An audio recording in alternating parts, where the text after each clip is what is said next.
Bonjour et bienvenue dans Next Gen Manufacturing Nexus. Aujourd'hui, on va parler d'une force un peu invisible, mais absolument essentielle, qui façonne littéralement notre monde. Je parle bien sûr de la métallurgie. Loin des grands titres, c'est vraiment là, dans les coulisses, que l'innovation prend vie. Alors, quel est le point commun, le fil invisible qui relie toutes nos technologies les plus avancées? Prenez par exemple un véhicule électrique, une Tesla. Chaque petite pièce, de la batterie jusqu'au châssis, c'est une véritable prouesse matérielle. Et puis, pensez à un satellite de SpaceX qui traverse le vide glacial de l'espace. Là aussi, chaque composant est conçu pour résister à des conditions impossibles. Et enfin, une éolienne, une de chez General Electric par exemple. C'est un véritable géant d'acier qui doit être à la fois super léger et pourtant indestructible pour capter l'énergie du vent. Alors, ce fameux fil invisible, c'est quoi? Eh bien, la réponse se trouve dans ce qu'on pourrait appeler l'ingrédient secret de notre monde moderne. Un domaine qui est partout, absolument partout, mais qu'on ne voit presque jamais. La réponse, c'est la métallurgie.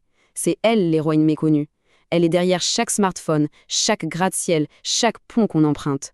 C'est à la fois un art et une science, l'art de transformer la pierre brute en véritable progrès.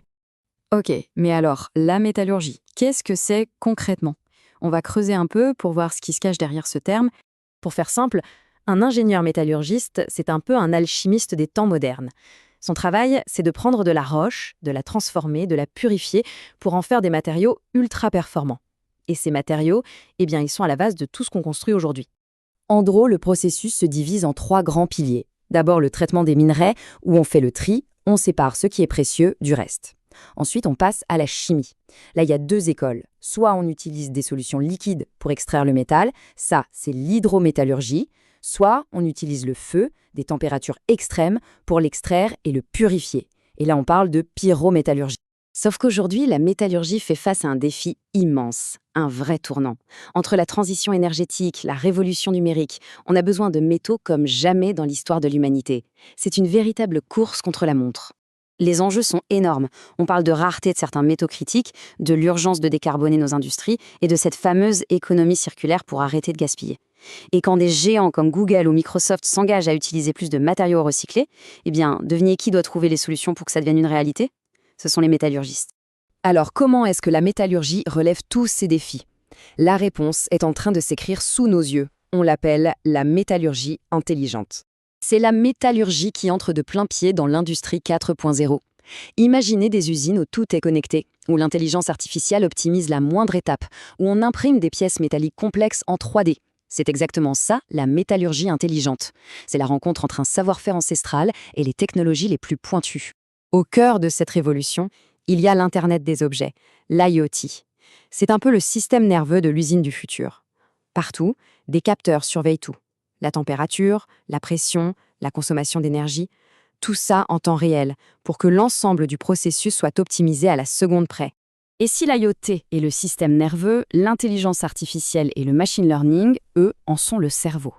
L'IA analyse cette montagne de données pour prendre les meilleures décisions, détecter un défaut avant même qu'il ne se produise et même, chose cruciale, automatiser les tâches les plus dangereuses pour mettre les travailleurs en sécurité. Et puis, il y a la fabrication additive métallique. En d'autres termes, l'impression 3D, mais pour le métal. Et là, c'est carrément révolutionnaire. Ça permet de créer des pièces sur mesure d'une complexité folle et surtout avec un minimum de déchets. C'est un vrai changement de paradigme. Bon, toute cette technologie, c'est fascinant. Mais derrière les machines, il y a des gens, des hommes et des femmes. Alors, la journée type d'un métallurgiste, en 2024, ça ressemble à quoi? Alors, que fait un métallurgiste, vraiment? On peut déjà dire une chose, la routine, ça n'existe pas. Le métier est incroyablement diversifié. Un jour, il faut faire une analyse de défaillance sur une pièce aérospatiale. Le lendemain, on travaille sur le développement d'un tout nouvel alliage pour une application médicale.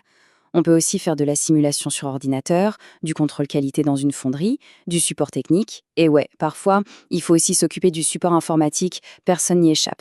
Et dans cet environnement hyper technique, il y a une priorité absolue, la sécurité. Le chiffre qui s'affiche est assez parlant. Moins 82% d'accidents avec arrêt de travail dans la sidérurgie en à peine plus d'une décennie. C'est énorme. Et ça montre bien que toute cette nouvelle technologie, l'IA, les capteurs, tout ça c'est aussi et surtout mis au service de la protection des gens. Quand on met tout ça bout à bout, On se rend compte que les métallurgistes ne sont pas juste des ingénieurs. Ce sont en quelque sorte les architectes de notre futur. Parce qu'en maîtrisant tout le cycle de vie des matériaux, de l'extraction jusqu'au recyclage, ce sont eux qui posent les fondations de l'économie circulaire. Ils construisent ce monde où l'on ne jette plus, où tout est réutilisé. Un monde où rien ne se perd et où tout se transforme. On dit souvent que la métallurgie nous a fait entrer dans l'âge du bronze, puis dans l'âge du fer. Eh bien aujourd'hui, elle est en train de bâtir l'âge durable. Alors la prochaine fois qu'on aura un smartphone entre les mains ou qu'on passera à côté d'une éolienne, on pourra se poser la question: quel sera le prochain chapitre que la métallurgie s'apprête à écrire? Merci d'avoir été avec nous pour ce nouveau numéro de Next Gen Manufacturing, Nexus.